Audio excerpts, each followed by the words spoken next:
بسم اللہ الرحمن الرحیم۔ السلام علیکم محترم ناظرین،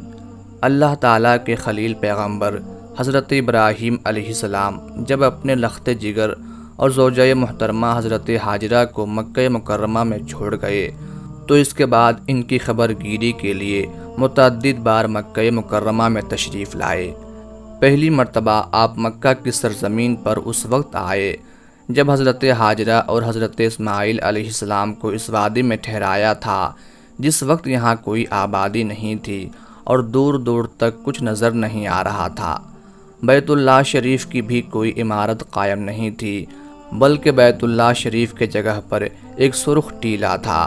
اور جس مقام پر زمزم کا کنواں ہے اس کے قریب ایک درخت تھا جس کے نیچے ایک چھوٹی سی جھونپڑی ڈال کر حضرت ابراہیم علیہ السلام اپنی بیوی ہاجرہ اور اپنے لخت جگر حضرت اسماعیل علیہ السلام کو ٹھہرایا تھا۔ اس کے بعد جب حضرت ابراہیم علیہ السلام دوسری مرتبہ مکہ تشریف لائے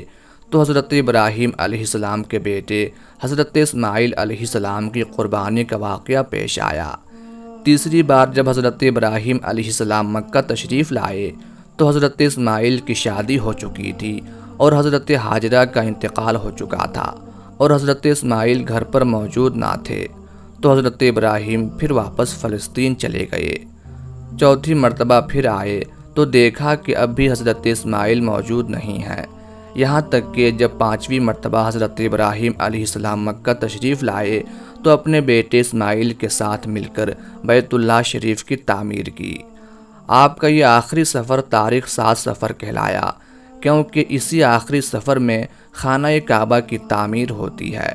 اس وقت حضرت اسماعیل علیہ السلام کی عمر 20 سال تھی۔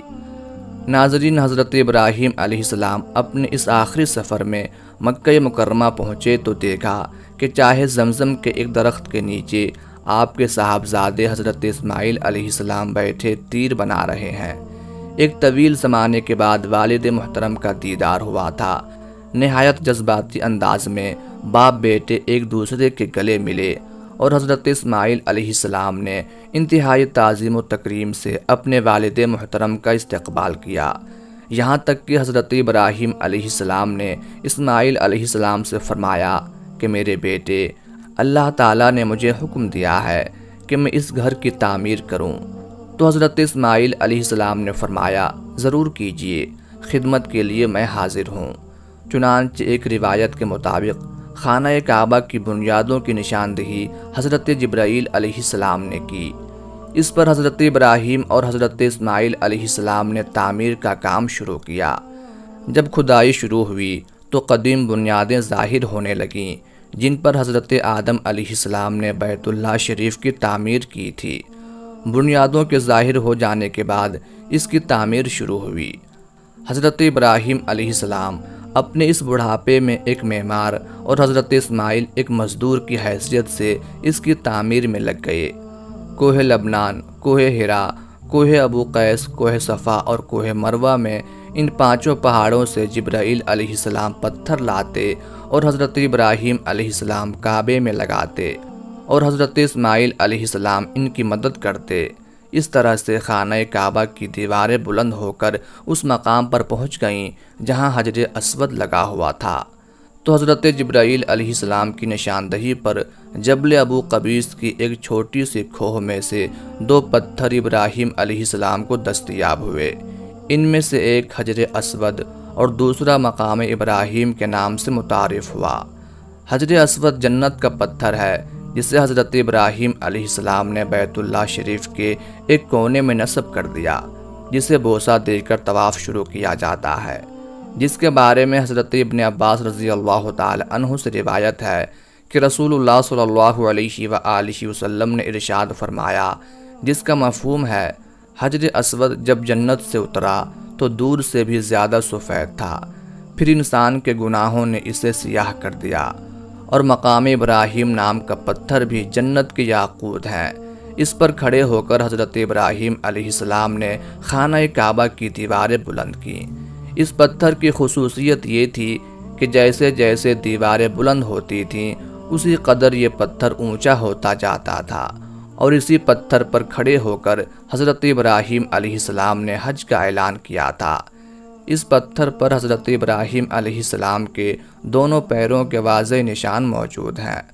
اس وقت جو خانہ کعبہ کی تعمیر ہوئی اس پر چھت نہیں تھی اور صرف 2 دروازے تھے۔ فی زمانہ کعبۃ اللہ شریف کے دروازے کے سامنے ایک شیشے کا خانہ رکھا گیا تھا جس میں چاندی کی تشت سے یہ پتھر ڈھکا ہوا ہے، جس کے بارے میں حضرت عبداللہ بن عمر رضی اللہ تعالی عنہ فرماتے ہیں، میں نے نبی کریم صلی اللہ علیہ وآلہ وسلم سے سنا، آپ صلی اللہ علیہ وآلہ وسلم نے فرمایا، حجر اسود اور مقام ابراہیم جنت کے یاقوتوں میں سے 2 یاقوت ہیں۔ اللہ تعالیٰ نے ان کے نور کی روشنی بجھا دی، اور اگر اللہ تعالیٰ اسے نہ بجھاتا تو یہ مشرق سے مغرب تک سب کو روشن کر دیتے۔ ناظرین، سب سے پہلی بار خانہ کعبہ کی تعمیر فرشتوں نے کی تھی، جیسا کہ حضرت امام باقر رضی اللہ تعالی عنہ سے مروی ہے کہ حضرت امام زین العابدین رضی اللہ تعالی عنہ سے ایک آدمی نے پوچھا کہ خانہ کعبہ کا سب سے پہلے طواف کس نے کیا؟ تو انہوں نے فرمایا کہ جب اللہ تعالیٰ نے فرشتوں سے کہا تھا کہ میں زمین پر اپنا خلیفہ بنانے والا ہوں، تو فرشتوں نے عرض کیا کہ وہ تو زمین پر فساد پیدا کریں گے اور خون ریزی کریں گے، اور ہم تیری تسبیح و تقدیس بیان کرتے ہیں، جس پر اللہ تعالیٰ نے ان سے کہا، جو کچھ میں جانتا ہوں وہ تم نہیں جانتے ہو۔ اللہ تعالیٰ کے اس فرمان پر فرشتوں کو گمان ہوا کہ اللہ تعالیٰ کہیں ہم سے ناراض تو نہیں، چنانچہ فرشتے رب العالمین کی رضا کے لیے اس عرض کا طواف کرنے لگے اور اللہ تعالیٰ سے معافی مانگنے لگے، تو اللہ تعالیٰ نے ان پر رحمت نازل فرمائی اور عرش کے نیچے حسن و جمال میں بے مثال گھر زبرجد کے 4 ستونوں پر قائم فرمایا، اور یہ گھر بیت المعمور کے نام سے موسوم ہوا، اور اللہ تعالیٰ نے فرشتوں کو اس بیت المعمور کا طواف کرنے کا حکم دیا۔ بیت المعمور میں 70,000 فرشتے روزانہ داخل ہوتے ہیں، اور جو ایک بار داخل ہو جاتا ہے تو نکلنے کے بعد قیامت تک دوبارہ داخل ہونے کی باری نہیں آتی ہے۔ اس کے بعد اللہ تعالیٰ نے فرشتوں کو حکم دیا کہ زمین پر بھی اس بیت المعمور کی مانند میرا گھر بناؤ، تاکہ جس طرح فرشتے بیت المعمور کا طواف کرتے ہیں اسی طرح زمین پر میرے بندے اس گھر کا طواف کریں۔ چنانچہ حکم الہی کی تعمیل میں فرشتوں نے بیت اللہ شریف کی تعمیر کی اور اس کا طواف شروع کیا، اور اس عمارت کا نام السرا رکھا، اور فرشتوں نے اس کا حج بھی کیا۔ ناظرین، مصنف عبد الرزاق میں یہ حدیث نقل ہے کہ حضرت عبداللہ ابن عباس رضی اللہ تعالی عنہ سے روایت ہے کہ اللہ تعالیٰ نے حضرت آدم علیہ السلام کو حکم دیا کہ آپ مکہ معظمہ جائیں اور وہاں میرے گھر کی تعمیر کریں، اس کا طواف کریں اور نماز پڑھیں۔ چنانچہ جبرائیل علیہ السلام کی رہنمائی میں اس مقدس گھر کی تعمیر ہوئی، اور مختلف پہاڑوں سے فرشتوں نے پتھر لائے۔ امام بیہقی رحمۃ اللہ علیہ نے دلائل النبوہ میں حضرت عبداللہ ابن عمر رضی اللہ تعالی عنہ سے بیان کرتے ہیں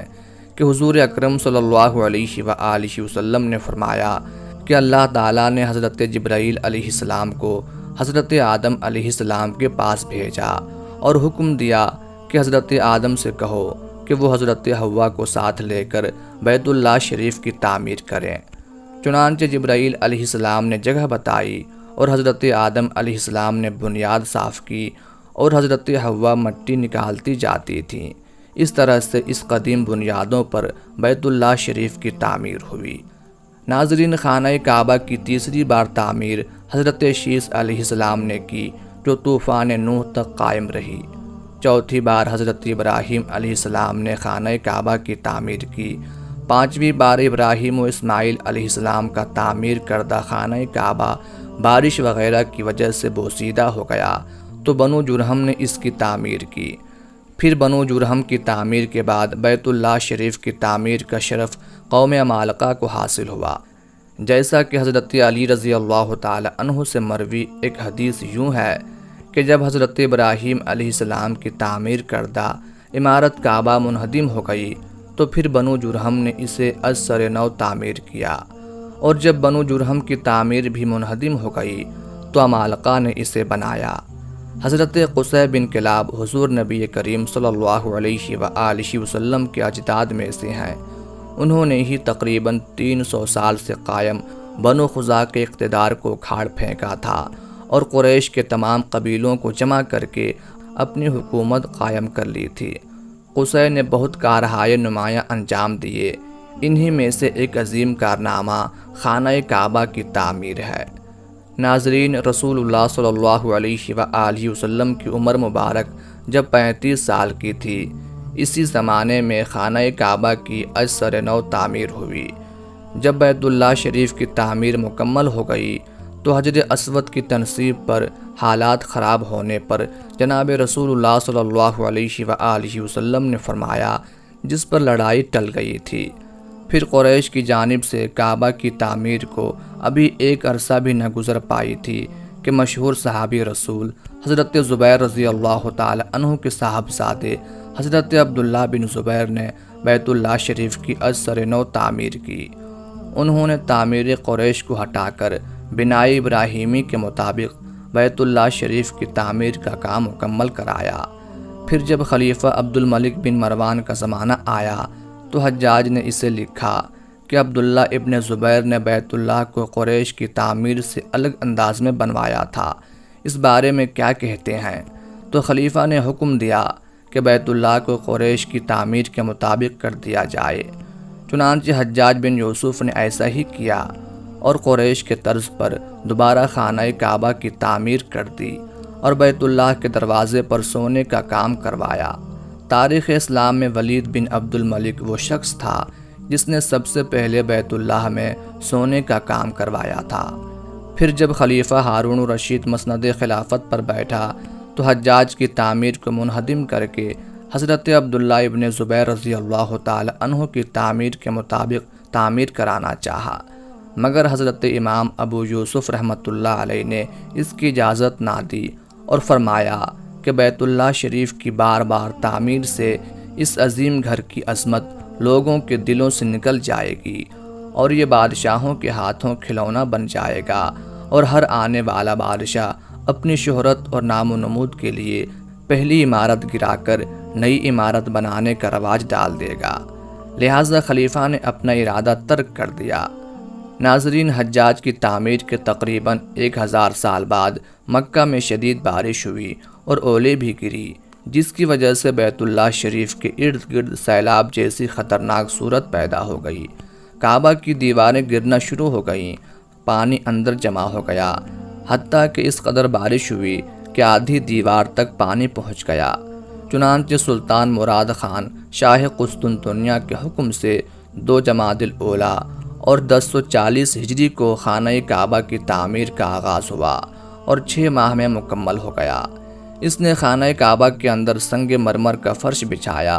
اور اندر نہایت نفیس مخملی چھت گرہ لگائی اور باہر کی دیوار سنگ خارا سے چونا میں چنی۔ نہایت نفیس ریشمی سیاہ پردہ خانہ کعبہ پر ڈالا جس پر کلمہ طیبہ لکھا ہوا تھا۔